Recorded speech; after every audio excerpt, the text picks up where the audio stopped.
esports. Cool. Works for me. All right. I got plenty of stories. I got a million of them. All right. Perfect. I know you have worked with some of our friends. I know you definitely worked with Hippie or Skylar at some point, Yes. and that Yes. whole crew. So you can, you are perfectly fine to talk some trash about him. I think he'll understand. It's all good. It's all good. All right. So let's get this episode started now. All right. Welcome back to the. God damn, I forgot the episode number. I was so good last week with it. It lasted 1 week. Welcome back to episode 8 of 4, The Love of Prod. As always, I'm joined by Huntertain, Megalass.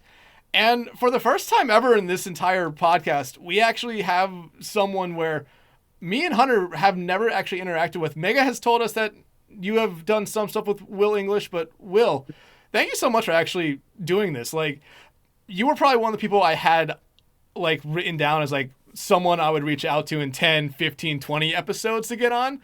I didn't never expected that like you would be so open to do it as early.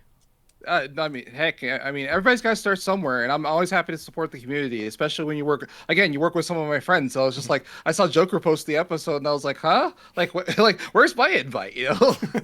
So, but in all seriousness, no, I'm happy to do it. I'm always happy to provide to help out and support.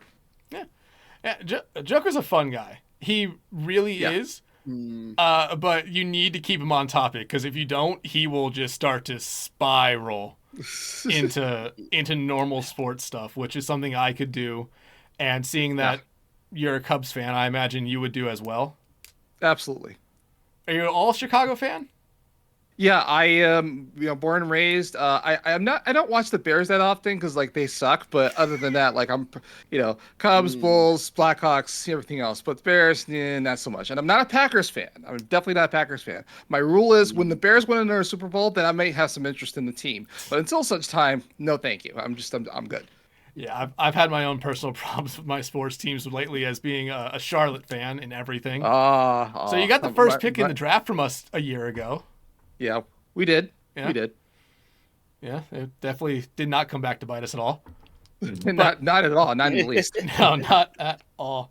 But, I mean, let's kind of just get started with the first question that we kind of always ask everyone here of what got you into doing esports production? Whether it just be like you saw it on a whim and took it up, or like what was the thing that got you into doing it? So I'll try to give the 60-second version and not be like Joker and be long-winded. But no, you're fine. If you want to go long-winded, I mean, it's perfectly fine. Well, my story starts at the dawn of time. No, I'm 100% joking. But like I kind of had an affinity towards broadcasting. I just didn't think it was going to be a career. I did radio in high school. I went to college and I had broadcast stations and all the wonderful stuff. And I was like, yeah, maybe this is something I can do. But it was always in the back of my brain. It's like get a real job, get a 9 to 5. That was always like in the back of my brain. And then in college, I was a competitive Counter-Strike 1.6 player. So that just should date me on the podcast for sure, right? And so like I played it, but again, I quit. I was like, look, I'm not going to tell my mom back home, hi, I'm an esports player now. I traveled to compete, as it were. So played in college, was competitive. And kind of, left it behind. I said, look, there was like a huge gap between when I was competitive and, playing games and all stuff like that. And like, I missed all this stuff. I missed all the LANs. I missed all the European stuff or whatever. And all of a sudden, like fighting games started becoming a thing, right? Like the Legend of Daigo Mahara, Evo, and all the stuff. Like it started popping up in places, but not like to the prominence that it is now, right? Kind of deal. And then the last like kind of like inkling was that I went to New York Comic Con and it was early 2000s. All I remember was seeing like StarCraft on the big screen. Like ESL was there and he had this like StarCraft match and they were playing StarCraft 2 and I was like, wait a minute, I played StarCraft competitively. Wait, they're still using cheese strats? What the hell? What is going? And I'm like, this is a thing. This is like a thing, and I missed all of it. And then I got this huge opportunity One of my best friends from college is Elvin Shadow. He runs Frosty Faustings here in Chicago. He was in Japan. He just basically his story is the same really like with Japan, started playing fighting games against these folks. Like he's getting his ass whipped out in Japan, but like when he comes home, he's beating everybody here because obviously like that's like no one has the experience that he has playing in Japan. But he comes back home and he's like, "Will, help me out with this tournament." And I said, "Sure, no problem." But I was on registration. I did like support and all wonderful stuff.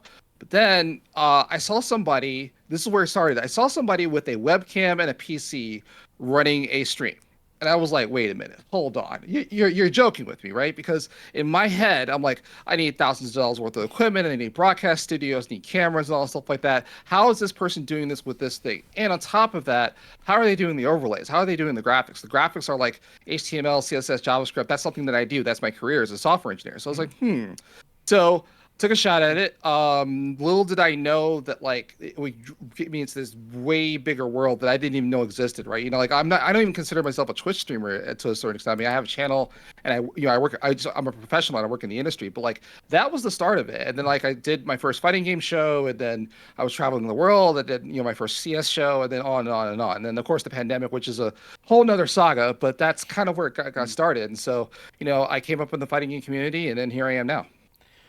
The fighting game community is, I have to say, that's probably the best esports community there is. Yes, it is. Because of how like global it is, and everyone kind of is always watching all the other fighting games, seeing how they're doing. Because if one kind of dies, there has to be that one there to pick it up.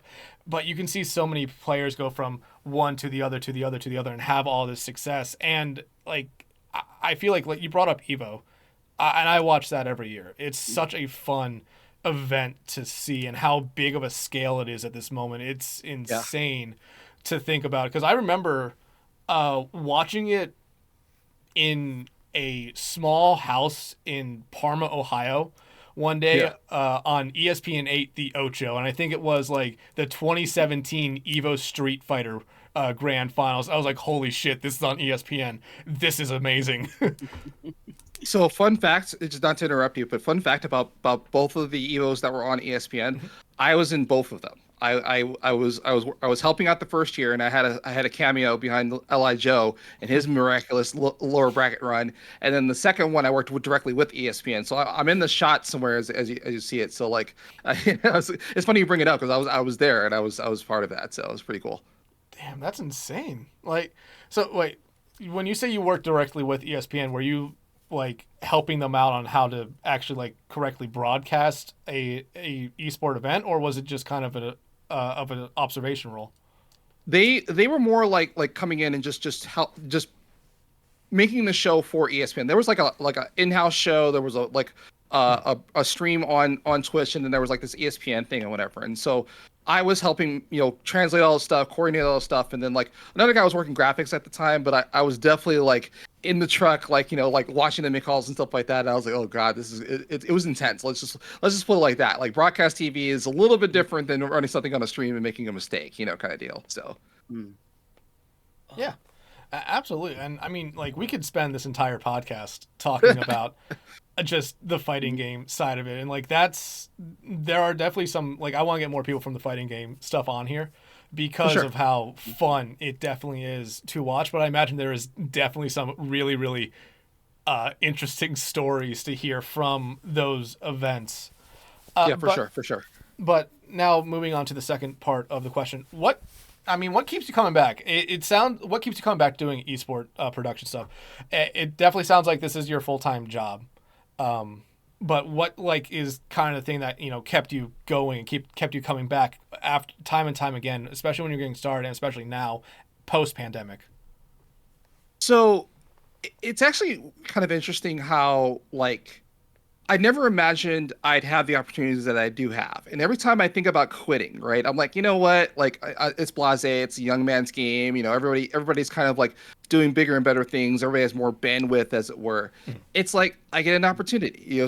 Someone gives me a call and says, "Hey, Will, I got this crazy idea. Let's do this thing," right? And I go, "Yeah, sure." I'll give you a perfect example of this, right? Like probably early January, like I had like one show on the books, and then so also short spoiler alert, I work for FlyQuest, and I don't advertise that fact, but like I'm kind of like the one of their main broadcast folks for that. So like anything that's on the channel, I'm usually doing something with it. So like to your point, it's become a job, and so it's like I can't like I'm not looking for work necessarily, but somebody, one of my friends that I worked with in the UK, for example, like on a project like 2 years ago, says, "Hey, I'm doing this Counter-Strike tournament in Doha, Qatar, of all places." And he's like, "Hey, Will, do you know Counter-Strike?" I'm like, "Yeah, I work for FlyQuest. Like, what are you thinking?" And like all of a sudden now I'm gonna be on a plane in a month to go do that, to do that. And never in my wildest freaking dreams that would ever happen. I would never voluntarily or even probably like plan on going somewhere in the Middle East. But here I am. We're doing this because of esports. And so and then the other side of it is like kind of like community. And when I say community, it's like I never thought in the beginning of this, like I'm saying, like, like I do one show a year, I do 2 shows a year. I'm a nobody. I'm not important. What the heck am I going to do? But during the pandemic, so you see that post pandemic, but like during the pandemic, I was like, look, I'm bored. I got nothing better to do. And all that money that I was making, traveling and doing esports and going everywhere, dried up to zero. And I was like, okay, so what am I going to do now? Let's look at this Overwatch thing, right? And so where I know Skylar and that crew from is that I created the Will English Invitational. It was like kind of like this. It was $500 in a tweet. I was like, whatever, like no one cares, no one's whatever. But little did I know that like I ended up doing like 5 or 6 shows. We had 64 teams in one of our brackets, and like we had NAEU. I've met all these people, and I never thought I'd be a part of that community. And so like when Overwatch was here in Dallas, for example, like I'm going there, and people are like, "Hey, Will, what's going on? Hey, blah blah blah blah." And like and like even last weekend, like I was sitting around, I was working another show, and somebody's like, "Hey, are you Will English?" I'm like, "Yeah." They're like, "Hey, I played in your tournament, right?" And that happens all the time, right? And you realize, like, man, what I did was something that's important, and it kept the community together. And when I watch the OWCS now, these are all my friends. These are all people that I know. These are people that have either played my tournaments or have been a part of the ecosystem in one way, shape, or form. So I realized, like, hey, I'm a part of that history. I'm a part of that culture, and I'm here to stay. So like I haven't done one in a while. I know people are asking me to do one, but like for now, I feel like I'm much better supporting the community at this point. But like that's something that like I never thought that I would ever be able to take hold of a big claim of whatever. And I'm still the same guy, right? Like I'm not saying saying like worship me or whatever, but it's more like, hey, I did something special and we put it together. We scrapped it together. We obviously drew the attention of Blizzard and Riot. And I have those friends now to this day. And like I just want to see where it goes. Like every time I think like like I'm done. Like I'm out. This is the end of it. It can't get any better than this, right? And then I get proven wrong every single time. And so I'm here as long as they're gonna keep me. And then like same thing with like FlyQuest. Like they hired me, and I'm like, yeah, sure. This is a short term thing. This is whatever. 3 years later, here I am, right? And it's just like cool. So as long as they keep hiring me, as long as they're happy with my work, like I'm not gonna quit. I'm here to stay. Yeah, and like that's one thing that we've always kind of every person we've had on, holy crap, every person we've had on has basically kind of said almost the same thing as you did. One of the big things that keeps them coming back is the community, and especially the people that they work with, because truly, and we say this every week, the people that we work with in these grassroots leagues are some of the best people that we've ever met, some of the nicest people that we've ever met, funniest as well, and a lot of them we call our friends. Like there is the whole thing where the community actually is a big factor to a lot of the reasons why we keep coming back to do this. But like Hunter, Mega, I mean, like everything going on, like the community is insane at times, like not in a good way, but it's there's a charm to it, right? Yeah, go Hunter, you got it. Okay, fine. Yeah, there's definitely a definitive charm to it, because when I was doing my first few years of casting, I wasn't really involved with the community. So for casting, maybe something was it was in the background, something I very much sporadically did for funsies, and then I immediately screwed off the moment the broadcast was done and didn't talk to anybody. To be fair, that's still kind of the case, but it's become a situation where I've gotten to cast with a lot of new people, broadcast with a lot of new people, and just be able to experience dozens of people that I probably would have never met in my regular life. So being able to kind of experience that has been truly amazing and cursed in a lot of ways. But mainly, it has been a great experience, and I would not trade it for anything. So Yeah. No. Same here. Like, yeah, like. Wait, Meg, were you gonna say something? Oh no, I was just agreeing. I was like, yeah. Yeah, like I think the moment everything kind of came together for me, like this wasn't kind of a waste, is when I went to Toronto for the last Owl Grand Finals, and like I met Knock on Wood, who we had on a couple weeks ago, and Unfeatured or Sean, and I met them and like, holy crap, these are the first two people. Like I worked with them a lot. I consider them friends. I'm finally meeting them now. But then I ran into a random group of people from Trank, and they were all like, holy crap, you're Dex. It's like, wait, what? Like going out in person, having someone call me by what I go online and not by my real name, like kind of brought all whole circles. Like, wow, this is cool. This has kind of made it like everything I've done worth it right now. This moment in the middle of, I forget what the name of the arena was, in Toronto. Like, wow, yeah, it's all worth it now. Yeah. No, go ahead. Oh, sorry. No, go ahead.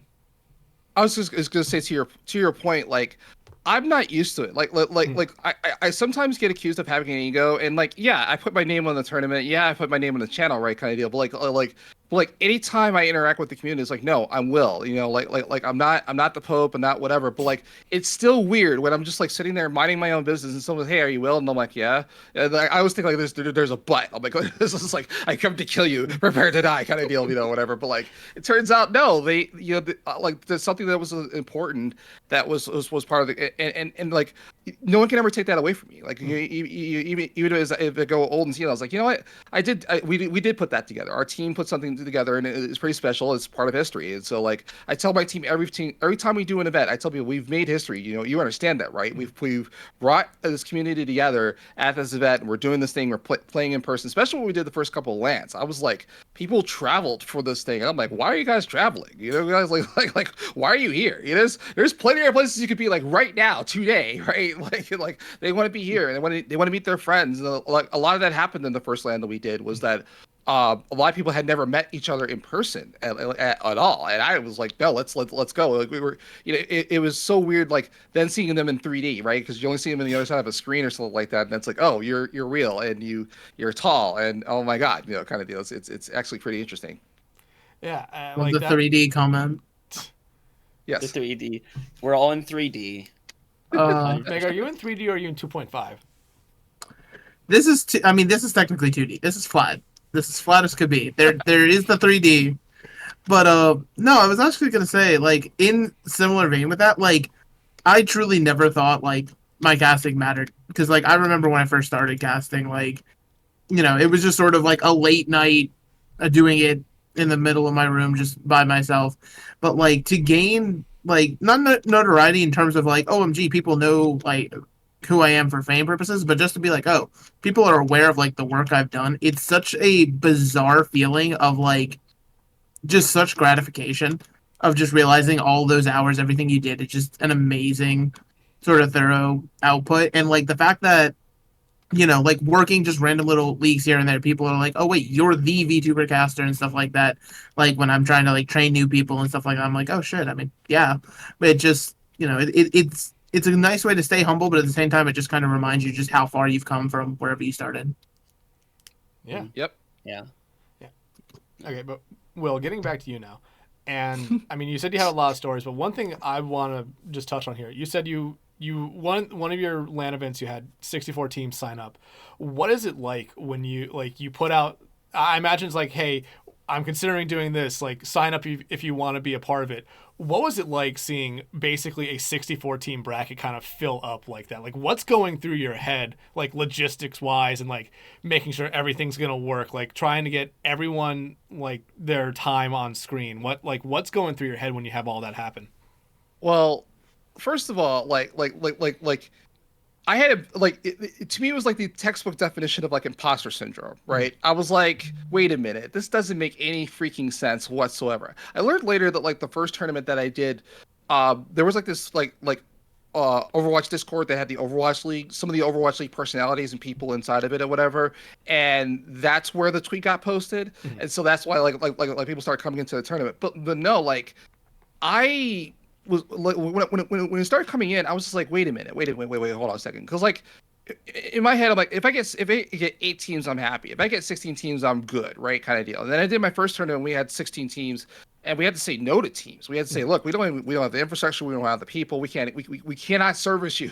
Sorry, go away. I'm sorry. What we did was we did a play-in for the last spot. And the teams played in it. And I was like, what are you doing? What is this nonsense, right? But in that particular tournament, because that was like the second one, that was like our second tournament. And we're like, okay, sure. And what ended up happening was like there were people that I wanted to work with in EU, because it was a North American bracket and an EU bracket, right? And like we were just putting it out there. We're just like, okay, cool, you know, like what are the odds, right? Because we knew some of the teams were willing to play a pain diff to play in the tournament, and I'm like, okay, sure. But like what I didn't know was like, I didn't know that like these communities were starved. I didn't know these communities didn't have these kind of tournaments put together. For me, I'm like, for me, it's very simple. It's just like we built an EU squad, we built an EU team, whatever. And these are folks that worked on Overwatch League and Overwatch, you know, like the Contenders broadcast and everything like that. Still my friends, still are friends of mine. But like, I never imagined that like that was going to. So it kind of just came together. But like when I first started seeing the teams coming in, and like people are like fighting over each other to get those last spots, and like the EU folks were like, one of the casters I remember was mad because he wasn't going to be on the main channel. He wasn't going to be on the Will English channel, and I'm like, look, man, like you know, I didn't know that this was a thing. Like I'm just putting a tournament together. So I ended up. For the EU tournament, I ended up getting up early and running it myself, like observing and running it myself, because it was like 6 o'clock in the morning for me, and it was like, you know, different times for everybody else. But like, as I was doing it, it was just bizarre to me. I think I had 2 casters on that I never thought in a million years they would ever come on my show. Like, and this was like, you know, tournament number 2, EU tournament, blah blah blah blah blah, and like. It was insane to me. So like we did it, we pulled it off, and some of them stuck around to cast on the NA side, which I didn't expect. I'm just like, I thought they were going to be going to bed. Like, nope, they were up till 2 or 3 o'clock in the morning EU time and casting for that. So it showed me that like it was important. Like the community featuring aspect was important. Also, another fun story is that. When we in the third tournament, we had the Redbirds play, and at the time they were like the hottest team since sliced bread, and that was massive controversy. Like everybody was like, you shouldn't let them in a tournament. I'm like, listen, it's an open bracket. They're a university team. I mean, I understand that they're good, but beat them in the arena. What everybody doesn't know is that when we announced it was happening, and I knew, like I said, I knew it was going to be controversial. I just said, look. We know they're going to win, but I want to see some people take them out. I want some people. I want to see some competition, you know, right? Because like, we know it's out there. We know it exists. There was a Korean team, and I won't name any names. There was a Korean Overwatch League team that was willing to pain diff to play against them on the NA side. It never came to fruition, but that was my poker. That was my high hand in my head. I was like, okay, cool. I've got the nuts. I've got the aces. All I gotta do is do this, and this will make history. And they bowed out, and I was like, oh, you know, so I couldn't do it. But like, that was like. Every time we would put something together, I was like, okay, I'm just going to put this infrastructure together. We're going to put this, like, you know, we're going to put these 4 walls up and see what we can put into it. What can we do? How can we put this together? You know, and as the community started coming together, it's like, oh, I'm willing to go first. I'm willing to take the risk. I'm willing to like try it out. I'm willing to fail. You know, like I said, I that tournament was controversial. There was a little whatever, and I wanted to quit then too. But you know, the community came together. So, well, don't do this yet. Like just give it one more try. And then we did the next tournament, and it was amazing. People again showed up, and then Overwatch 2 came out, and like that was the whole thing. So like. I just learned to learn to take the risk, learn to stay forward. But just like I definitely freaked out because the tournament that I was modeling myself afterwards was another popular Overwatch streamer. It wasn't Aspen. It was somebody else that was still streaming Overwatch at the time. And the fact that we were like within spitting distance of the number of teams they had, and we had way lower prize pool, but we had the competition, and we had the talent, we had the community behind us. And so I was just like, I'll take it, you know. But that was like, again, that was tournament number 2 with all those teams, and I just like could not believe it. The only thing that did suck though was like in the first tournament with 16 teams, we had 4 different streams going. We had 4 different streams, 4 different teams, and we covered everything. We covered every single game in the bracket, which was a feat at the time. And then the second one, I had to pick and choose. We were trying to spread it out a little bit. We did like a 4-day event, and we were trying to we had 2 streams going, but we couldn't get the third and fourth. And so there's some games that we missed, and we had to learn very early about we for some reason, we would always pick the 3-0 semifinal, and the other semifinal would go 5 games, and then the grand finals would be like a 3-0 stop. And it's like, come on, guys! Like, if we're gonna do this for the content, can we at least get the game that was interesting or close, and just our luck? But hey, it's just it is what it is. Yeah, and one thing, the EU, like people who are very into Overwatch, like we have a couple friends in the EU, and we know one who is basically nocturnal. Like yes. he will do 10 p.m. EST Overwatch cast. It's 3 a.m. where he is. He doesn't sleep. He's in college. Like he's in college. It doesn't matter. Like you see him the next day. Name drop Spec at this point. Yeah, you could just name drop him. Who else? Who else would it have been? I mean, we can see Edgar. I imagine Edgar has done it. Edgar. I'm sure Edgar does do that, but also we see Spec way more than we see Edgar. Yeah, well, because Edgar's getting like a law degree. I think he's studying to be a lawyer. Yes, he is. Yeah, it's actually funny because I was literally talking to Spectron earlier today about how much he better enjoy this time now because age is gonna catch up to him so quick in a couple of years, and all of these all-nighters he's pulling, it's not gonna be possible. He just can't do it. 2 years from now, Spec's gonna be in the middle of a broadcast and just say, "Man, I'm tired," and fall asleep. Exactly. Man. Fall asleep in his chair. Mm-hmm. Well, yeah, he does sit. He might. He does sit, and I don't want to bring up his room. His room's just boring as hell. There's nothing. It's like a hotel room. Is what it's like. I'll say this: it's clean. It's clean. It is clean. It is clean. But it looks like nobody touches it. Yeah, as well. There's nothing on the walls. His bed is always made. Like the worst thing about him sometimes is maybe he might have a hair that's just going off a different direction. Everything else in his camera shots oh wow, yeah, this looks like someone who has their life together. He's too normal. He's not unhinged enough for the esports look. Spec, you know what I mean? Normal? Nah. Well, see, until he opens his mouth, he can actually give off the illusion of normal pretty well. But I mean, listen, we just have to dunk on Spectrum because Will has no clue who Person is, so we can't dunk on Person this week. So we didn't dunk on Person last week either. Yeah, that's what I'm saying. Person's been off for 2 weeks now. He's been safe. Yeah, he's not gonna send me another lawsuit. I'm happy about that. Another. He keeps on threatening to send me a lawsuit every time we just slander him. I mean, it's not slander; it's the truth. Cool. Yeah, but I say it's the truth, you know. A cool story, bro. Yeah, basically Exactly. that's basically what I tell him. I say, hey, figure out where I live, do it. I don't tell you. Yeah, you gotta serve the papers. Yeah. I would not encourage Person to do that. All it takes is the wrong day. He's petty enough to do it. He'll figure it out. Now, that man's somewhere in Kansas dealing with a junior college sports event that he doesn't have the time. But Will, now moving over to you do a lot of these online tournaments, but LANs, specifically LANs, those are especially at the level where I look at them where you normally do them. These are sometimes collegiate teams, sometimes tier 2, tier 3 teams coming to, a location. That's something that you just don't see very often. Getting all that stuff together, I imagine, getting the venue, making sure everyone has. I don't know if you deal with making sure everyone can find a place to stay, but what all goes into really, putting together an entire LAN?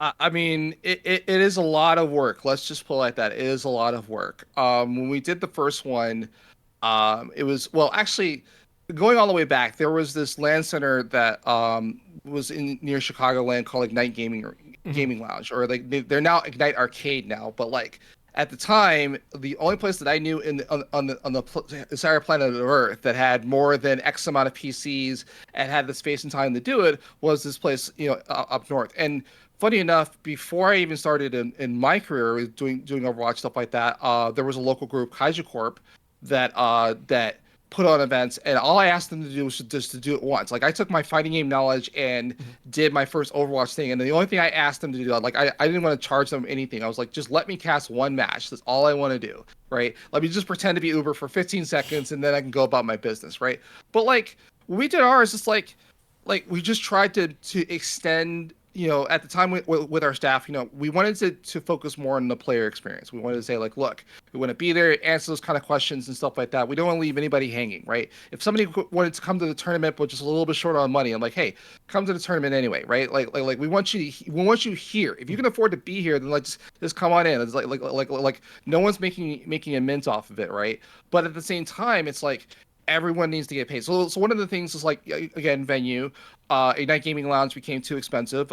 There was another thing called Belong Gaming Arena that popped up, and like, yeah, I walked into the venue, and what was so funny about when I walked into the venue, they invited me to take a look, and I was like, yeah, sure, but they didn't think I was serious. I was like, sure, you have to have enough PCs, you have good enough staff, and it seems to be running pretty well. Let's do this, right? Mm-hmm. And they got me on the calls, like, okay, are you sure? You don't need anything? I'm like, no, like the players are pretty self-sufficient, and as long as they have a place to play, place to eat, and the bathrooms are nice. We argued, like, hey, can we put like 2-ply or 3-ply toilet paper in the bathrooms or whatever, just to be sure, right? Kind of deal. But we try to deal with our logistics as much as humanly possible, and a lot of times when doing these kind of LANs, we're looking for places that have the PCs already in place. Now, of course they'll get there and it's like, oh, the monitors suck or this, that, whatever, and I'm like, listen, everybody's dealing with the same thing.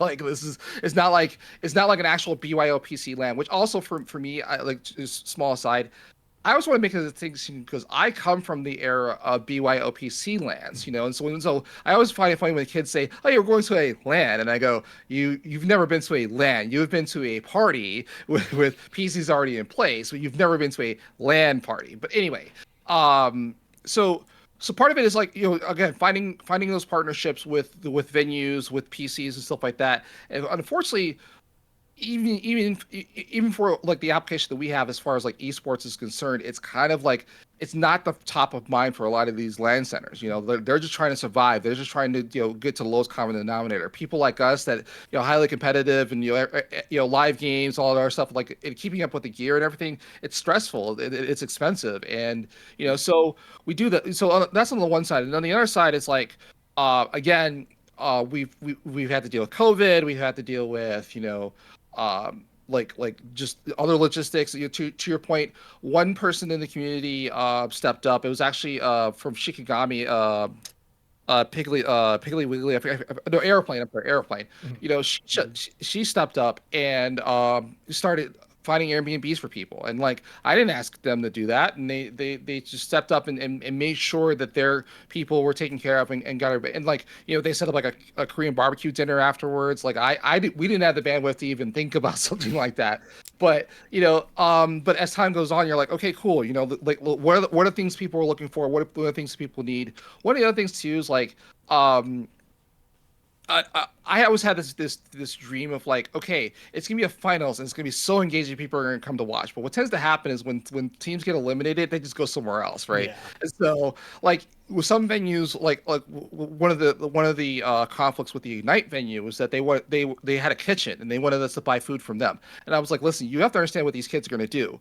As soon as they get knocked out, they're gonna go to Lumo Nati's, which is a pizza joint in Chicago, or they're going to go to Portillo's, which is like a famous burger joint, which is like a mile up the road. Mm-hmm. And so like they're not going to stay to eat the food. So it's just like a lot of these venues, like they're trying to like pull get some of that revenue in other places. But then like Belong, for example, for some strange reason, we sold out all of their like candy and pop and soda and then all their Pokemon cards. Like we walked in, bought every single Pokemon card they had in stock, and I'm like, I had no idea. So like corporate loved us. They were like, hey, you guys came in and just like, so it's finding those synergies and finding those things like what's the need, what's the whatever. Because like if places go, oh, we want to charge you like wedding venue rates for something like that, it's like I can't afford that. Like I can never charge my community enough to cover this, right? Like people are expecting X amount per player, X, Y, and Z, or whatever. And again, that's why I also try to be very clear when we run our tournaments. Like, listen, it's not about the money. It's about participation. The more teams we have, the better the tournament is. The more numbers we can show, and everything else like that. So it's just more like, if you can afford to get here, get into the tournament. I'm not, like the prize pool is already covered. It's already sponsored, as it were. And so then the last thing too is like, just again, it's a live event. It's chaotic. You got to adjust. You got to be extremely flexible. I meet a lot of people that, like, if things don't go exactly the way they planned it, they freak out, like they get whatever. And I'm a 20-year veteran at this. Like, this is nothing to me. Like to me, like you think about Evo and its scale and the number of people in the room, like 5,000 to 6,000 people per bracket sometimes, right? And I'm like 10 or 11 teams, I can do that in my head. I can do the bracket in my head without even thinking about it, right? Kind of deal. I can do the group stages and the calculations and stuff like that. So it's just having a little bit of flexibility, a little bit of knowledge, and just for me, it's just like trying to just stay calm. Just stay calm. Like, look, something's gonna happen. Something's gonna happen, or like, we've had Blizzard lock our PCs out because of bad passwords. We've had internet outages. We've had PCs not starting on fire, but just like extra equipment and stuff like that, right? Nobody thinks about these things, but for me, I'm like, no, like anything can happen, and it's just like, what do you do when it does, right? Kind of deal. How flexible can you be? And not to mention production. I mean, come on, production. What I did for the latter LANs that we did, I was just like, you know what? I tried to do production on-prem, but like that would add a layer of complexity that just didn't need to exist. I'm like, listen, it's all live service anyway, so we had production be remote, and we would just like dial into the call, like how long I'm doing now, right, or whatever. And I like that saved me so much headache and so much whatever, because they can do that stuff online through Discord and communicate with the teams, and we didn't have to like stop them physically or whatever, or like like, hey, by the way, we're going to do this tournament on stream. It's like they were in communication with the teams, and I didn't have to worry about that necessarily. But like, yeah, it's a lot. And I would say to anybody that's going to try this, it's just like, look, surround yourself with good people. Try to have a plan. Try writing all the stuff down, because I've also dealt with rule sharks. I've dealt with like scheduling conflicts, all that wonderful stuff. It's just like, it's just like you have a plan, you get hit in the face, you adjust, you whatever. But like, I feel like if you stay calm and again, provide that community, provide that the level of comfort and the hands-on touch and experience, like it usually works itself out. And then who knows, members of the community may step up and provide that provide whatever you're missing anyway. And then and also ask them too, like, to say, hey, like, we're realistically, this is where we are. This is where we're bandwidth. This is the things we're focused on. If somebody wants to do X, or somebody wants to do Y, or somebody wants to provide that as a service, great. And sometimes sometimes it just shows up in the most unexpected of places, and so that's why I'm always like, some of it's a little bit of luck, but skill is definitely important as well. So yeah, I mean, like, I've been to a couple Dream Hacks, and I've seen the BYOC area. And especially when it comes to like that kind of LAN, I'm always just absolutely surprised by how many people like are willing to bring a PC. But I mean, you talk about the Belong Centers. I believe we have a friend, I don't know, user Intel, who works at a Belong in Philly, and when he shares photos of that place, it looks incredible. But they also have like built in their own viewing area. Like, they have the 6 desk set up, a stage, video boards to show it off, and I'm like, wow, that's like, I have never been inside of a place like that before. I'm just thinking, like, if there are places that are now doing this, I wonder if it's going to be something that grows, or if it's going to stay like kind of centralized to certain areas like that, which I hope it grows. It would be fun. Yeah, like, I wish I could tell you everything that Belong told us. Like we were on the precipice. We became a broadcast partner for them, and like they had all these expansion plans. They're gonna do all this stuff, and then it's just like the esports winter comes for us all, and it's just like, but like they were the first that kind of like focused specifically on the kind of the esports thing. They knew they were going to be a LAN Center and like have the casual customer, but they were trying to facilitate those things. Like, for example, one of the CDL majors ended up being at Belong Gaming Arena in Columbus, of all places, right? Right, the home of esports engine, by the way. I was like, but like that's what they built those places for. That's what they built. They built these the Belong Centers for. But unfortunately, like, rest in peace. But just like that, like that's a dying breed. Like again, the age of broadband internet and all live service games and everything else, right? Like, why would you go to a LAN center when you can get it reasonably at home, and like, and they're reasonably decent PCs these days. It's not like you have to buy an extra graphics card or something like that. People are still playing on potatoes in competitive FPS games, right? Kind of deal. So like, there's I still think that community aspect is something that hasn't been solved yet, and I think that's something that definitely, if places were to foster that more, I think that would be a boon for it. I mean, the local host folks and Nerd Street Gaming and everything from Philly is a great example of this, right? Like they foster that specifically because that's what they had Comcast money, that's what they were trying to do necessarily. And but like that's about all I've seen so far. But just like anybody, I said, God bless anybody that does like a LAN center, for example, Ignite Gaming has now become a Ignite Arcade because they had, if you imagine like a PetSmart retail store, right? They had like two like big ass retail stores of full of space. One side was just empty, just an event space. One side was 80 plus PCs, and they've gutted all the PCs and they just put in a whole bunch of arcade machines. It displaced a lot of communities, but just for survival, that's what they had to do. They had multiple locations. They were very, very well known in the area, in the industry, and that's what they did. That's the pivot that they make, and they're doing it for survival. And Belong had the same story. We had Velocity Esports that they moved into Woodfield Mall, one of the largest malls in the United States of America, and like that was going to be the next big thing. And like all of a sudden, one day they just disappeared, like they shuttered overnight. So it's a delicate balance between like survivability as a business model versus like what we need it for, what we kind of need it for. The other organization that I also support is called LANFest, which they're a not for profit. Yeah. And they have stockpiles of PCs, whatever. We just got back from the Midwest Battleground, which is a collegiate esports event, and they had like 90 PCs in the room, and people played on them, and they had Intel Art cards. But people played, people competed, and I was like, wow, this is crazy. But like, that's the kind of things where I'm talking about, like opportunities come together. You find those synergies, you find those things that people need. The sport, DuPage County is trying to bring more tourism. They're trying to bring more people to the county, right? And so like we can synergize with that. It's like, all right, cool. Let's partner with LANFest. They can do not for profit. They can get the PCs. We can provide the infrastructure and organization, and then we can have this tournament. And like it's a win-win for everybody. But like as far as like a business model, the LAN centers, as a LAN center that I grew up with and I imagined and everything else, is just like it's a dying breed, and like everybody's got to pivot somewhere somehow, right? Kind of deal. Even it's even more tied to like arcade culture as well. Like arcade culture is dead, right?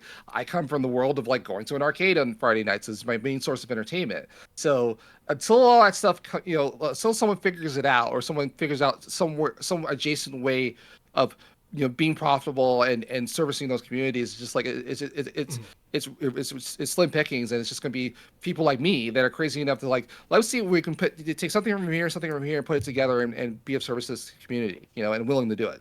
Yeah, and like I hope those places can stick around. I really do. Because, like you said, they serve the community and they serve the esports community very well here. But, I mean, especially with all these big tournaments that you run, and especially with the tournaments that, myself, Hunter, and Mega are mostly in right now, there's always going to be, like, interesting people that are a part of it. And most of the time, they're like, oh, yeah, here's this team here. They're joking around. You can tell it, but they are doing really, really well. Like, what are some of the fun stories of, like, these random teams that just come in? They're kind of doing dumb stuff, but it's like, somehow they keep winning and they're going further and further. Like, what's the most interesting story you have from any of the events you've done? So, like, I don't remember the names offhand, but I will say that there was a team, and I got to be honest with you, it was crazy to me that I had to even be involved in this whole situation. But like, one of the things that I try to do is like, look, we would be as professional as possible. Like, my goal with my tournament series was always to be like, we want to be as close to competitive integrity and parity as possible. If you're playing in my tournament, you are prepared to play in something like OWL, right? Kind of deal. Or at the time, that's what we modeled ourselves afterwards.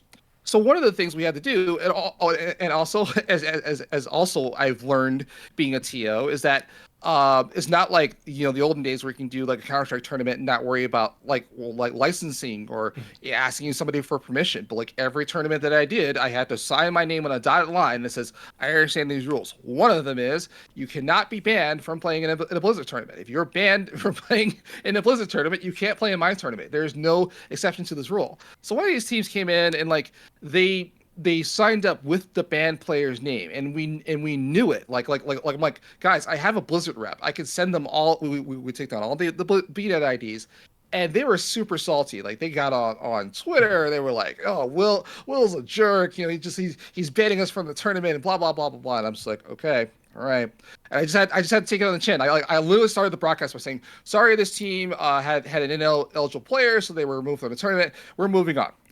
So I kept this in the back of my brain. I'm like, you know what? I forgive, but I never forget. And I'm just like, you know, come on.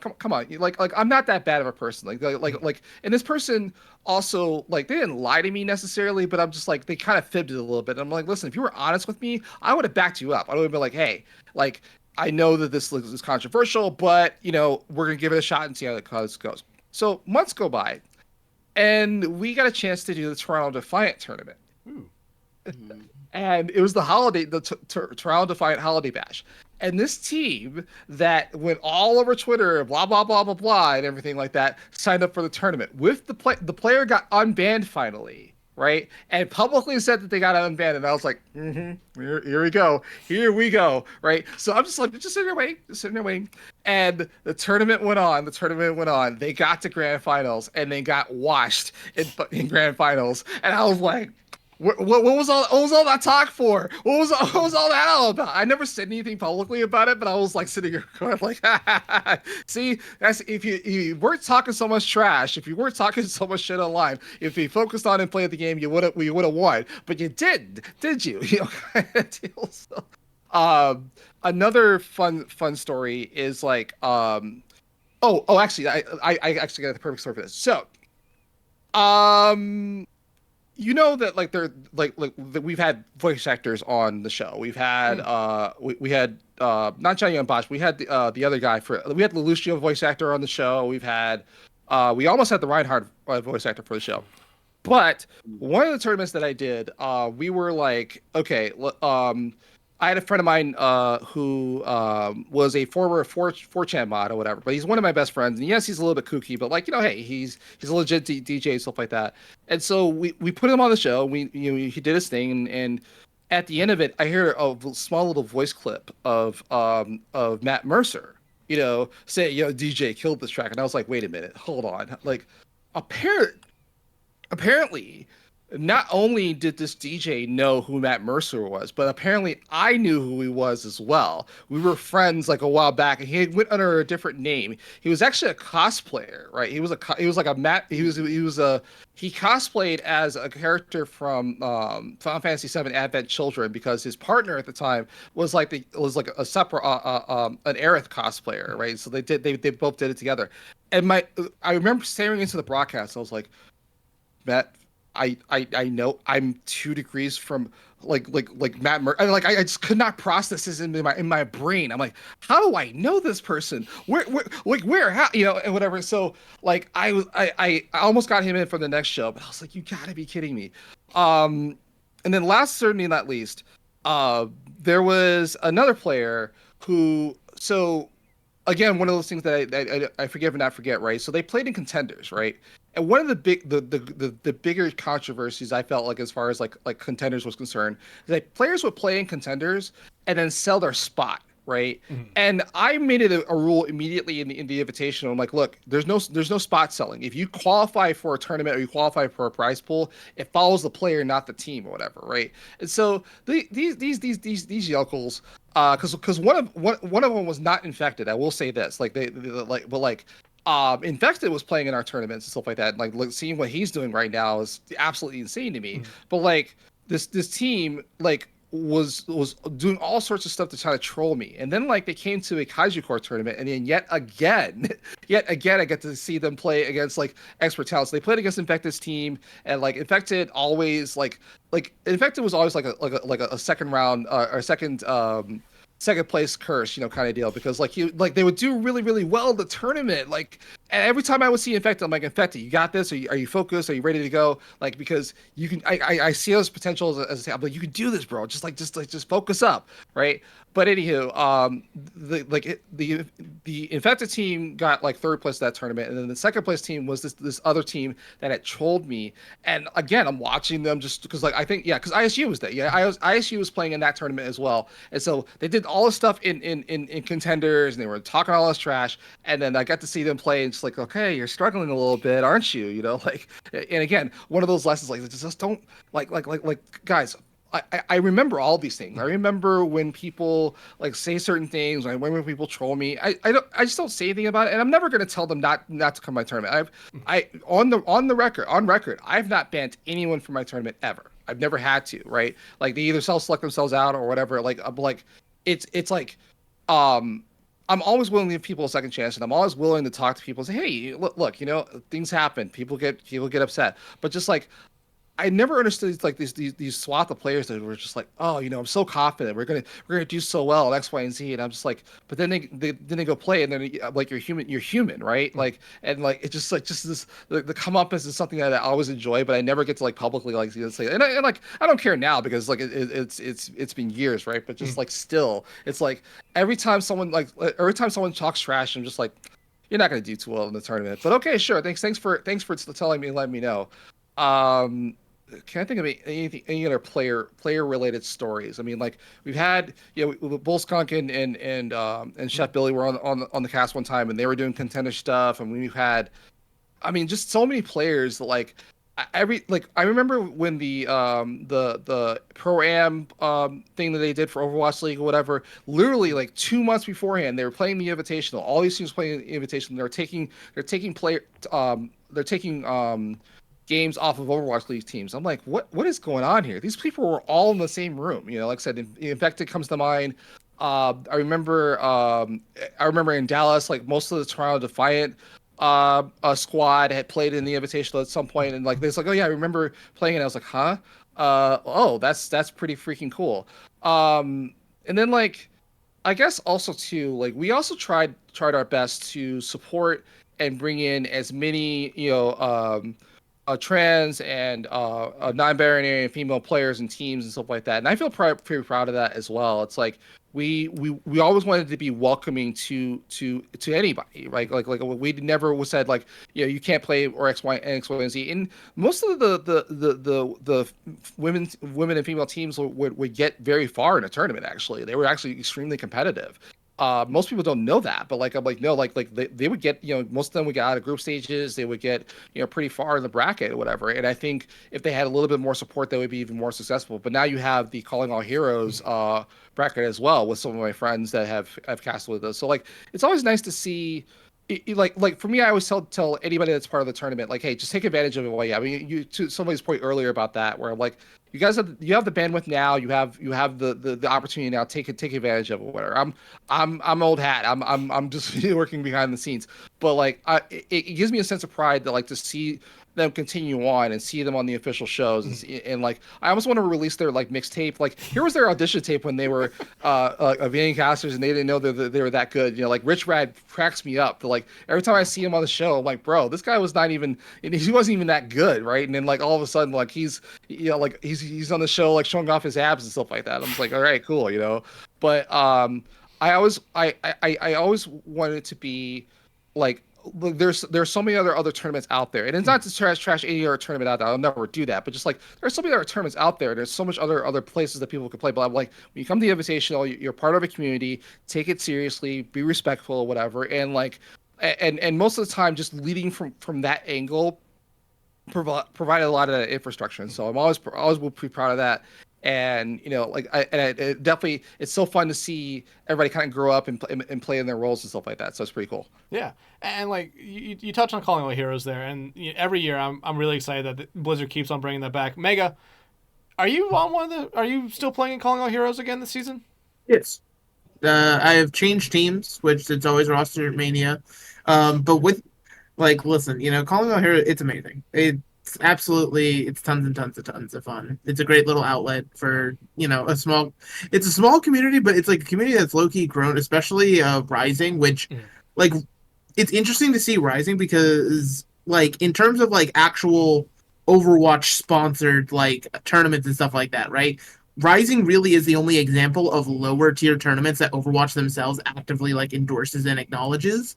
And to see where this community started when I first joined it last year to what it's grown into already in just like the year I've been here and the people behind it, it shows that like these lower tier tournament, like it doesn't always have to be, the top 500 champion players going up against each other. It's fun to see that. Don't get me wrong. Those are some of the best intense matches. But like at all levels, there's so much room for tournaments and stuff. And it's great that there's, community tournaments out there to like care for them and stuff. But, having like any level of support is always just amazing. Yeah, like we know Tiny Shiny who, and along with a help from CGL, but she kind of runs Kunoichi. When that happens, we've had Echo on in the past who runs the Rising Cord server, which mostly focuses on calling a Hero Rising division. And I mean, we've all had the opportunities to either cast some of those games. Hunter, have you casted any of the Rising games? Quite a few, yeah. Actually, I'm the only one who hasn't. And I feel bad about that. Every time Echo reached out to me, I was like, "Oh wait, I'm not available or I'm at work." I felt so bad saying no to those games, but it's a great thing to see. But guys, is there any questions that you guys want to ask Will here? I mean, anything? Hunter, do you have anything? Wow. Okay. Way to single me out, Megalass. Yeah, listen. It's called I've now That's stalled to give crazy. myself more time. Look at it. It's powerful. Listen, you just keep throwing it to me. Okay. When he does these Hunter Megalass, Okay. so what do you got going on? Oh, Hunter Okay, has something I'm not- really interesting to say. Because Hunter, I always feel bad. I feel like you never talk on this podcast. I feel like sometimes there's some don't. episodes you're just the floating head. You're just like, "Hello, I am here." I am sometimes just here, which sometimes I'm okay with that. Sometimes. Yeah, I sometimes feel like it's just me and the guests who are talking, so I always try to get you guys involved a little bit. Listen, you know what? Like, it's not necessarily a comment for Will, but like, it's actually been such a good back and forth to just sit and listen to you two chat, and it's been like on topic the whole time. We haven't like deviated into nonsense. We haven't had like Joker's ransom going ahead and like forcing his way into the sports field anyway. It's just been entertaining to watch. So I guess that's why I have no questions. I've just been entertained. Yeah, we're not talking about his MLB The Show stats from his season. Halfway in, brother just like loads up the PlayStation and starts playing MLB The Show. Yeah. Like, wait, what?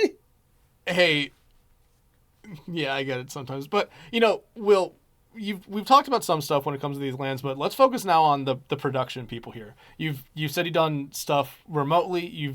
I know you definitely have brought people in at some of your events to do LANs. What's it kind of like to get everything set up behind the scenes? I know we've touched on it a little bit, but with that behind the camera, like actively, making the overlays, running the production and all that stuff. Like, I imagine it's a little bit more hectic in person than online because just different. I feel like there's slight differences, but what's that all like?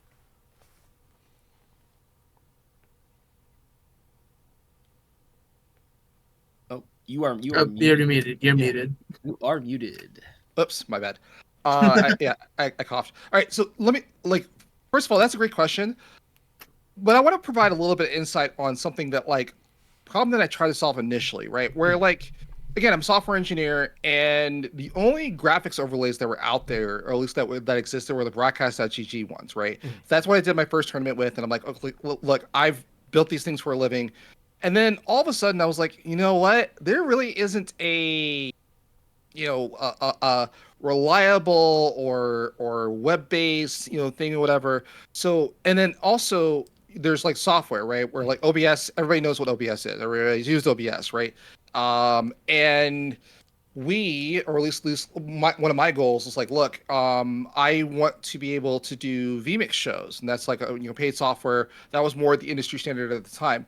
So I challenged the team. I was like, hey, let's make our show a vMix show, and then let's also make sure that if anybody can't operate vMix or don't want to pay for the license, we can still run it in OBS. And so that was my descent into madness, where I created a HTML and CSS version of it, right? That was more nimble than the Broadcast GG tool. And then eventually I got to talk to the folks from Broadcast GG. They were very nice, and they released some stuff on my suggestions. But like, and then we were messing with the vMix software, and there was some back and forth, and there were some things that it can do and it can't do. We were learning all of that, or whatever. And like, but like I was able to build a package that was like in parity, right? So if you use vMix, it had this, it uses the same data set as well, which was actually very fascinating. But that's something that like only somebody like me that would do would do. Like, I don't know anybody else that would even think about it in that realm, and it's like. It drove me insane for a very long time, and so I built it. One day I'll release it, like it'll be like kind of like a theme of its own or whatever. But going into that part as well, there's a lot of technology involved, and I don't think a lot of folks. And I'm not saying this again as a negative. I just think that not everybody thinks about the quality and the video signals and the audio and just about anything that could possibly go wrong. And even when I think like, oh yeah, I've got it all figured out, there's something else that could go wrong. I can give you an example that like I had a mixer and I was using USB to get the audio from it or whatever because we had remote casters. So I was trying to get that out to the house, and that failed on me this weekend. Who would have known that would like I've tested it hundreds of times before, and it went down this weekend during a show. We had to like find another way to get around it. We had to buy like another piece of equipment or whatever. And so the community is niche. The stuff is niche, and what I try to do in that realm is just share knowledge and information. Like I try to run my team and say we have no secrets. Like, ask me if you've run into this before.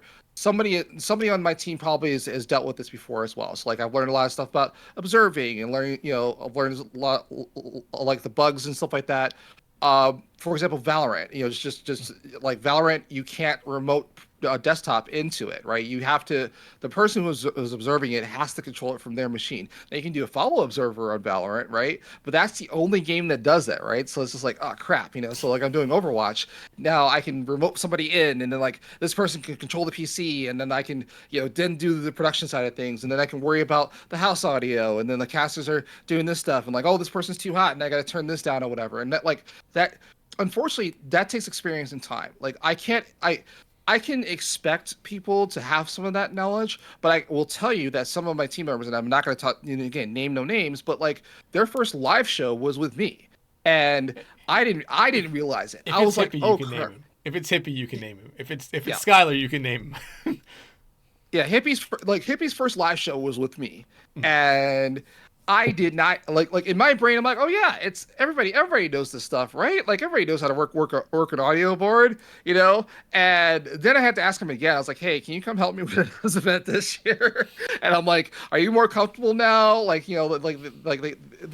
But that's something that like it's almost a unicorn in this industry. Like when you work in larger shows and larger productions, each of these roles are isolated and perfected. Like when I go to Vegas to do, I did a couple of Valorant shows at the HyperX Arena in Vegas. So like there is a role for each team member, and that's the place that I play. And that's one of the few places I get to be an actual producer and just call shots and not have to worry about pressing buttons. But even that is its own art form and everything else. And so like. It's like I said, I've learned something new every single time. I learn something new every single day, and I have to give Hippie and Sean Unfeatured credit because they came up with something with their Google Sheets and vMix, all other stuff, whatever, and they just I want to come in and go, you should do it this way, you should whatever, but I'm just like I've learned to just like you know what. That's your thing, and as long as you know how to operate it and run it, by all means, right? But like my goal is always to make sure that like if they go down or they get sick or somebody has to sit down or whatever, that someone else on the team will at least understand enough to do. It won't be perfect, but at least they can still do it. And so like I was very confident about that with them on the team. But yeah, no, it's not for the faint of heart. Let's just put it like that. And for me, I brought 11 PCs, all with NVIDIA graphics cards, all with capture cards and everything to this show. I brought 2 boards, multiple cameras, XLR cables, the whole 9 yards. And I just have this stuff in a storage unit or whatever. And it comes out, 2 or 3 times a year when I have to like do this kind of stuff. But just like, I don't know anybody else that would have that kind of stuff or whatever. And I even flew in a guy that had a soundboard. Like he flew in with a mixer on a plane, right? Mm-hmm. And he checked luggage. So it's just like, it's definitely an art form. And if we had the budget to kind of like, again, have those roles isolate and say like, look, you're only doing this thing. You're only a technical director. You're only pressing buttons. You're an audio A1 guy. I like when I go to Qatar for the Counter-Strike thing, I'm going as an A1, and I'm okay with that, right? Like I would love to be in control of everything, but I know that at that scale, that's next to impossible. So it's like that's why those roles are focused and narrowed down. But like in this particular case, we kind of had isolated roles a little bit. We had, we had kind of like TD. We had our TDs, Hippie and Sean, do more. Skylar and Sean, I should say, do more, get more experience on the audio front as well, which I think is important. But yeah, it's like I say, it's not for the faint of heart. And like I'm a little obsessive about it. Like I'm obsessive about video quality. I'm obsessive about audio quality, just because that's just things that I'm paying attention to. Does anybody else really care? Not so much, right? Whatever. But like I do, right? Or whatever. Or for example, like when you're dealing with sponsors, they're worried about how many times the ads show up, how many whatever. It's like, okay, we got to do this thing, we got to play this video, we got to do this carousel, we got to do all this other stuff. So like, and like. Also, another small side. One of the sponsors we had wanted us to use their website, and like that really hurt the player experience because their website wasn't even 100% to snuff. But like they were the largest sponsor, so it's just like where do you compromise on that kind of thing too as well. But no, like I have the most live broadcast experience on the team, like just bar none. And then there's a couple other people that I fly in that I know also, but like anybody else is just like it's a rough transition from doing it in your bedroom and you have to like control your environment. It's quiet, there's not much going on. So you have like this live thing and like there's just so many different points of failure and so many different things you have to be aware of. But once you get it dialed in, it's pretty seamless, right? Like it should be like a bedroom show once you get it all dialed in. But setting it up is it tends to be a challenge. And I implore anyone, if you want to do this professionally, just like go to like a rock show or something like that, like volunteer at your church or something along those lines. Get used to seeing these things pop up and how to solve them and how to deal with them or whatever, because otherwise you're gonna do your first esports show and it's like, huh? Wait, how do I get my audio from my PC? Why does this sound so bad? Like, why does my video quality suck? Like, we were hooked up to a projector. Usually we're not, right? Like even when we're doing the Belong shows, like we didn't have a projector or a speaker. It was just it was just through the TVs in the room. So that's one thing. But like I brought an extra PC literally just for the projector and sound, right? I'm just like, okay, the final mix is gonna go here, and then if we have to fix something behind the scenes, I can just cut the arena feed, and then I can go do something else kind of deal. But it's just like, yeah, that can happen as well. But like, and one other thing too, I'm also always fascinated by people that want to solve problems in this community. And there's a software called Companion, which I'm sure you may or may not be familiar with. But like, it basically turns your Stream Deck into a set of buttons, and the number. The number of people, the number of professional people, let's just put it like that, when they figure out there's an API to these multi-million-dollar like ROS video equipment, nonsense or whatever, and they're controlling it with a Stream Deck, it fascinates me because like that's a mixture of the old school and the new school. When I deal with like actual broadcast engineers and stuff like that, they think I'm a fraud, right? Because I'm just like, you didn't toil in a truck, you didn't you don't know how to press all those physical buttons. I'm like, yeah, because we automate all of that, we automate all those decisions, we automate sound, we automate all of that, and Companion helps, right? But like that to me fascinates me when I've seen Super Bowl trucks with those Stream Decks in them or whatever, and then like they came out with like a 1U like box with it, and I was like, see, like we can work together in these kind of situations. But either way, like, yeah, no, the technology, one of these days I'm just gonna write, like, I'm gonna call it like a memoir. I'm just gonna write like, here's my thesis, my tech doc on, or my white paper, we call it that, on how to set up an esports broadcast. And these are the things to look out for, and these are the things to think about or whatever. And whether you use the advice or not, it doesn't matter to me. But like, I don't want somebody to start from scratch and have to learn this stuff on the fly, right? I'd rather be like, here's the things to look out for if you can whatever. But outside of that, like, yeah, it's its own art form. If I was doing a birthday party with just a PA and a mixer, easy, right? You want me to do a DJ show? Easy. I can take care of that, no problem. Even with shitty DJs, right? But like esports thing, oh, it's its own beast. It's a lot. So, yeah, and I mean, you talk about Hippie making stuff. I know him and Alex or Headrammer have made their own broadcast package for vMix and OBS. Hippie, I know, swears by vMix. Like, he is trying to convince everyone anytime he's working with someone who's not using vMix, like, hey, you need to get this. You need to get this.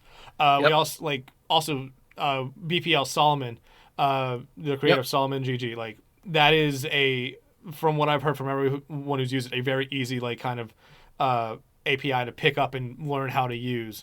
And there are a lot of people who use it. There's a lot of leagues that use it. I know BPL, SPCS, and a couple other like smaller tournaments do use Solomon.gg for their broadcast package because it's very easy to use. Yep. Crap, there was something else you touched on that I wanted to talk about, but I forgot what it was. Damn it. Forgetting what. Tisk. Yeah. Okay, Hunter. How dare you not remember every little thing? That's crazy. Man, that like I'm gonna hate it because we're gonna like eventually we're gonna end this and we're gonna be like talking for a minute after this. I'm gonna be like, shit, this was it. This was it. This was the thing I wanted to talk about. Crap, it's gonna actually eat at me. But we'll just move on. I mean, we're very much nearing the end here of this one, but I'm trying to think of another good question to ask here. Like, okay, here.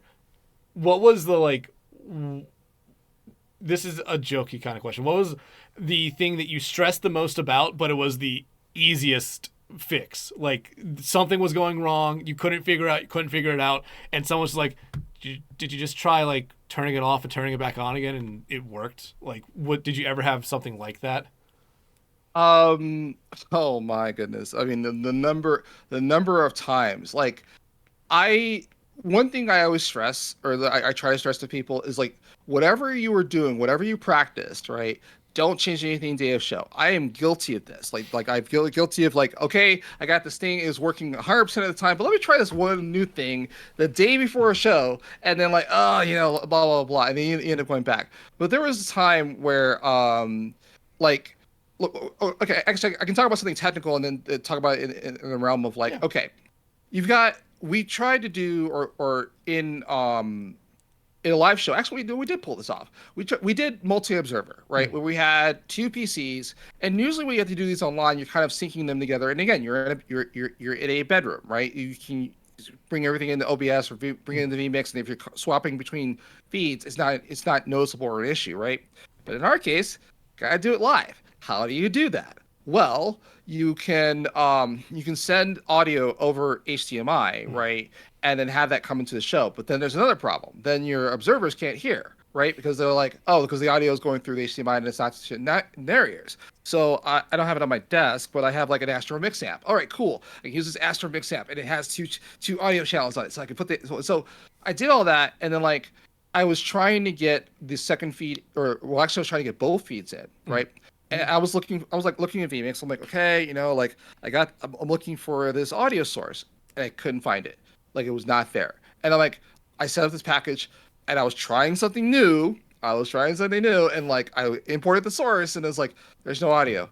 Why is there no audio? And it's not coming out anywhere else, anywhere in the signal path. I'm like, why is this not happening? What did I do? And so after restarting the PC, restarting vMix, unplugging, replugging, putting in a different source, I was like, you gotta be kidding me. And so I unplugged all of it in a grasp of desperation. I unplugged everything, plugged everything into HDMI. So I converted it from HDMI to SDI, and I was able to see it somewhere else, but I wasn't able to see it on my machine, and I was under a time crunch. So I said, okay, cool. I'm just going to take this all out, put it in HDMI. I'm going to take the sound from the PC. I'm going to route it into the board. I'm going to give my observers audio from the board. I'm going to plug whatever. And I just did this whole janky ass, like, whatever. It was a little bit buzzy on the line, but it worked. And it got me through the show. And then afterwards, I'm just like, where did I mess up? Where was this thing? And you know what it was? When you import a source into vMix, there's a little check mark, audio. And I was like, you got to be kidding me. And I showed this to multiple people, and no one else saw it, but I showed it to my friend in New York, and he's like, hey, Will, I always see what the problem is. I'm like, you're kidding me, right? And he's like, you had that checked. I was like, and then I unchecked it, put it back into my source. I was like, you son of a... like, me? How did you get me with this? Kind of deal, But it was just like, come on, you got to be kidding me. It was just a button. It was just a thing. The other one is the other thing was like, um, I always like, okay, I how do I explain this? I'm always worried about like observing, right? I'm always worried about like observing and observers, right? Because like I remember when Overwatch League first came out, right? And everybody's complaining like, "Oh, this is bad. There's this art form to it or whatever." And I would definitely like go overboard about, okay, these are the things that I'm looking for. If you're gonna do this, that, and the other, these are the shots that I'm looking like almost like like an in-game director. And at the end of the day, honestly, like no one ever has ever said anything to me about the observing quality, X, Y, and Z or whatever. Like I had one person criticize my observing skills, and I said, okay, cool, that's fair in understanding all that. But that was even a tongue-in-cheek joke at the time, or whatever. So what I try to do is like, I try to focus on, like, people remember other things about the show that I'm not even paying attention about, right? People like focus on other things versus like, the actual game itself. I'm sitting here going like, okay, the game is the game itself is laggy, or the game itself has issues. Everybody forgets about that nonsense, but if someone says, a bad word on stream, or someone mispronounces a name, or somebody, like, or other things that have occurred, that I'm just like, these are like the casters are going to beat themselves up more than I ever will even say anything about it, whatever. And I've had people apologize to me that, Will, sorry, I was X, Y, and Z. I was like, no, like, what are you talking about? Like, I also cast occasionally. I'm my own worst critic. I know this, right? So it's just like, I try not to bring that down on other people. But to your point earlier, it's like, yeah, it's just like there are a number of different things that I could obsess over, and there's some things that I own. I will obsess over certain aspects of the show, and I will own that 100%. But at the end of the day, is anybody really looking? Is anybody really paying attention? The answer is no, right? But that doesn't mean it's not any less important. And again, when I do, we were worried about like viewing areas and people watching and stuff like that. The trend on tournaments, unfortunately, for every single LAN that we've ever done, grand finals is just the only 10 people there in the room minus production is the two teams that are playing, right? You built this entire thing, like this entire seating area, and I've had to tell TOs and LANs and people like, hey, listen, people are not going to watch, right? You don't need a chair for everybody in the room, because it's compelling, but people are going to watch online or whatever. Like the FGC does really well of like, as the show closes out, more people are sitting down and watching and stuff like that. But that's built into it. But like every LAN I've ever done, it's like, nope, the last two teams, like everyone was eating Korean barbecue and the last two teams were in the room. And I'm just like, we just had this massive thing happen. The Redbirds got taken to like 5 maps, and it was this most compelling thing in the world. And I'm screaming out my lungs out, and then no one's there. I'm just like, okay, well, it's just part and parcel, I guess, whatever. But like, but everybody was cheering at OWCS Dallas, so I think that was compelling, right? But just like, that's never going to be me, and that's okay. Like that's just part. I'm like, people are more compelled when they're still in the tournament, which is, I guess, just part of the community vibe, if you want to call it that. So, yeah, absolutely. I mean, I'm the only LAN I ever been a part of was the DreamHack Collegiate at Atlanta this past fall. Yeah.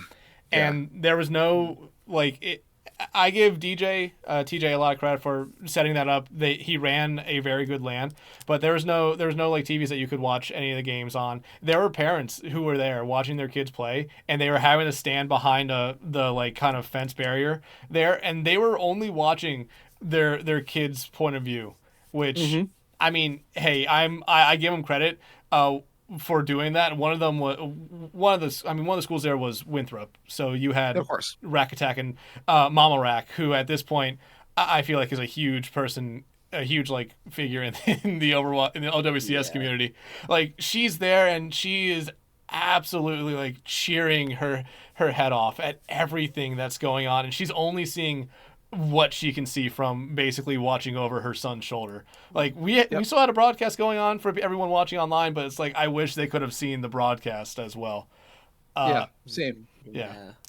But I mean, we're nearing almost an hour 20 here. Normally we like Normally we wrap up a lot sooner, Yeah. but I mean the conversations were great. I mean the stories were incredible as well. Will, again, thank you so much for doing this. Like I said, I was gonna reach out to you at some point, but it was not gonna be as soon as this. It would have probably been a couple months down the line.